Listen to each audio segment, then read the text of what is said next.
You record them. I should have thought. Why not?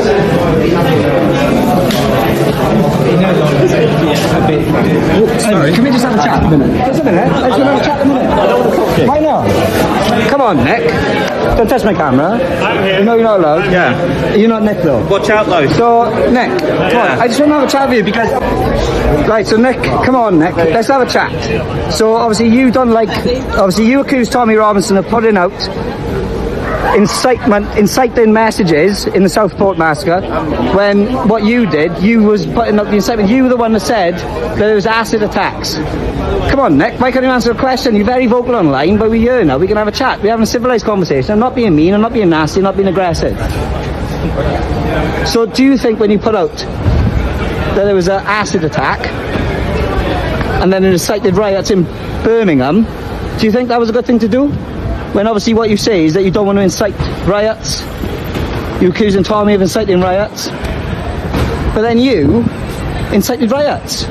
It led to a lot of white British people getting the shit kicked out of them, Nick. Do you have any regrets about it? Come on, Nick. Surely to God you can speak to me as a human. Do you have any regrets about putting out that false allegation? What do you think when there's someone like Lucy Connolly sat in the prison cell and you get to go home to your family? Obviously, a big part of when you're sentencing someone is intent. What do you think Lucy Connolly intended to incite anyone to do anything? Come on, Nick. You've written about me a lot, and you know you have. So you're here now. You can actually speak to me, rather than do it online. So look, we're not being aggressive. We're not being hostile. You know, just have a chat. Why do you want to chat? I don't want to. Why not? Come on, Nick, look, it's an opportunity. Look, it's just a conversation. Do you think that when you put out that someone was attacked with acid in Birmingham by the EDL, which has all come out now as false, obviously, by the way, it's all come out as false, hasn't it? See? Cowards, mate. You're a coward. Coward. The worst of Britain, right? You've got the worst of Britain in your cab. Absolute fanny. Scared. Cowards. A lot of you. A lot of you. Cowards. Cowards. Cowards. Tell them, mate, they're cowards. Jump in a taxi straight away. Come on, Nick. Too scared. Today, embattled activist and Hope Not Hate director Nick Lowles found himself at the center of a storm of scrutiny as questions mounted over his role in disseminating misinformation that allegedly contributed to recent unrest in Birmingham. Accused of inciting public disorder with unverified social media posts, Lowles was offered a rare opportunity to address the growing controversy. But instead of facing his critics, he reportedly made a swift and unceremonious exit. The controversy stems from a series of now debunked claims that circulated online, stoking racial and religious tensions in one of the UK's most diverse cities. Critics argue that Lowles' messaging, shared widely through his organization's channels, created a volatile atmosphere and helped trigger confrontations that escalated into riots. Although he has long positioned himself as a defender against extremism, today's developments cast a shadow over his credibility, and many are demanding answers. Among his most vocal challengers is Tommy Robinson, the controversial political figure and founder of the New Era movement. Robinson, no stranger to confrontation, was quick to seize on the apparent hypocrisy. "He had no problem slandering my name in public," Robinson remarked. But when it came time to answer for the damage it caused, the man sprinted for a taxi like his feet were on fire. That's not leadership. That's cowardice. Eyewitnesses at the scene confirmed that Lowles was approached by independent journalists and members of the public seeking clarification about the posts. Instead of responding, he reportedly declined comment and was seen hastily leaving in a waiting taxi. The optics are damning. A man who built his reputation on holding others accountable fleeing the scene when the spotlight turned on him. And with tensions in Birmingham still simmering, the silence from Hope Not Hate has only intensified calls for transparency. Political analysts note that the incident could mark a turning point for public trust in advocacy groups that claim to speak against extremism. This is a credibility crisis, one Westminster insider told us. You can't rail against misinformation and then run away when your own narratives are proven false. People expect consistency, and right now, they're not seeing it. Lily, I'll start with you. Ban the burqa?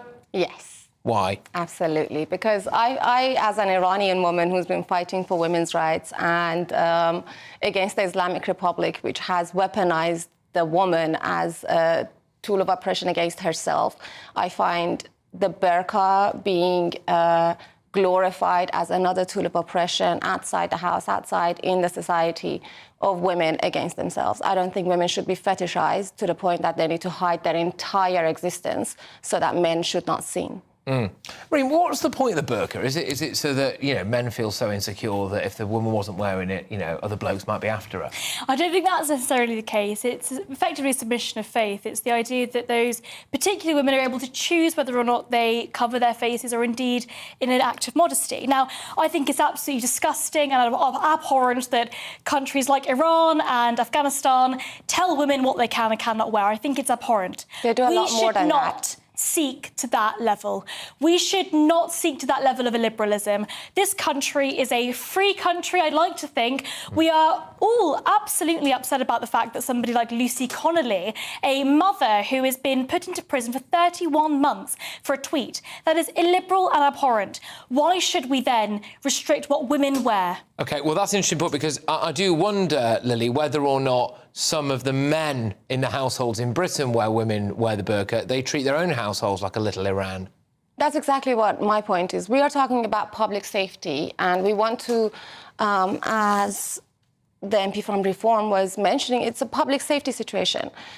So much statistic already shows that women in households where there is a very religious, extremist household, the domestic abuse against women are much higher from men. And that's already apparent across the globe, not just in the UK, everywhere in the world, within the Muslim world, and its diaspora throughout the non-Islamic countries. Women who are living in more extremist and more stricter Islamic households are under more You don't fight illiberalism with more illiberalism. And that's fundamentally the point here. Do we believe that any government or any individual should be allowed to tell another individual how they dress? Do you believe that those women want to wear the burqa? The ones that you see sometimes, for example, in small terraced houses in parts of, let's say, Burnley, where a local councillor has just been elected on a ticket of male and female segregation. Do we honestly believe that a lot of the women in some of those households are voluntarily wearing that burqa? Well, that's a separate question. Some of them do and some of them don't. I absolutely do. And I'm aware of women that are oppressed into wearing it, and there are women that choose to wear it.